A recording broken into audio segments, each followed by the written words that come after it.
தலைவராக ஒருமனதாக தேர்ந்தெடுக்கப்பட்டுள்ளீர்கள். தங்களை இந்த ஆசனத்தில் மாண்புமிகு பேரவை முன்னவரும் எதிர்க்கட்சி தலைவரும் தங்களுடைய கரங்களை பிடித்து அழைத்து சென்று அமர வைத்தார்கள். இந்த சம்பிரதாயம் எப்படி வந்தது என்று சொன்னால் சுவாரஸ்யமாக இருக்கும். பெரிய வரலாறு சம்பவத்தில் உள்ளது. இங்கிலாந்து நாட்டில் உள்ள பாராளுமன்ற நடைமுறைகளை போன்றதே நம்முடைய பாராளுமன்ற நடைமுறைகளும். மன்னராட்சி இருந்த காலத்திலேயே அங்க பாராளுமன்றம் இயங்கியுள்ளது. அக்காலத்தில் அனைத்து அதிகாரங்களையும் பெற்ற மன்னரும் இருந்தார், பாராளுமன்றமும் இயங்கியது. அங்கே மன்னர் ஒரு பணியை செய்ய வேண்டும் என்று விரும்புவார்.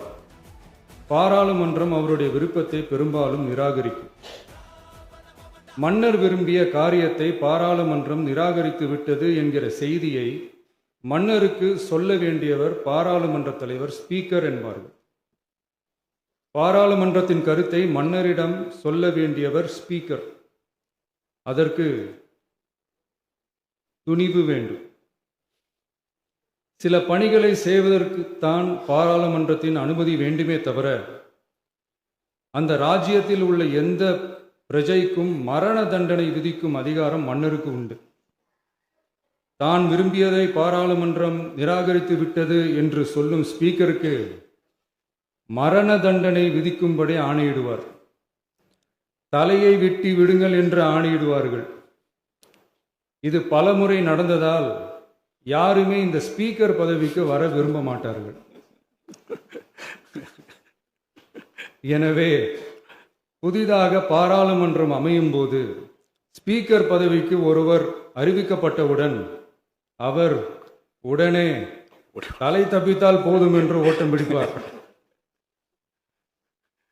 அணை முன்னவரும் எதிர்க்கட்சி தலைவரும் அவரை தடுத்து நிறுத்தி அவர் கைகளை பிடித்து இழுத்து வந்து ஆசனத்தில் அமர வைப்பார்கள். இதுதான் அந்த காலத்தில் இருந்து வந்த மரபு. ஜனநாயக முறை ஏற்பட்ட பிறகும் இம்மரபு தொடர்கிறது. நிச்சயமாக தமிழக வெற்றிக் கழக உறுப்பினர்கள் அனைவருமே உங்களுக்கு உதவ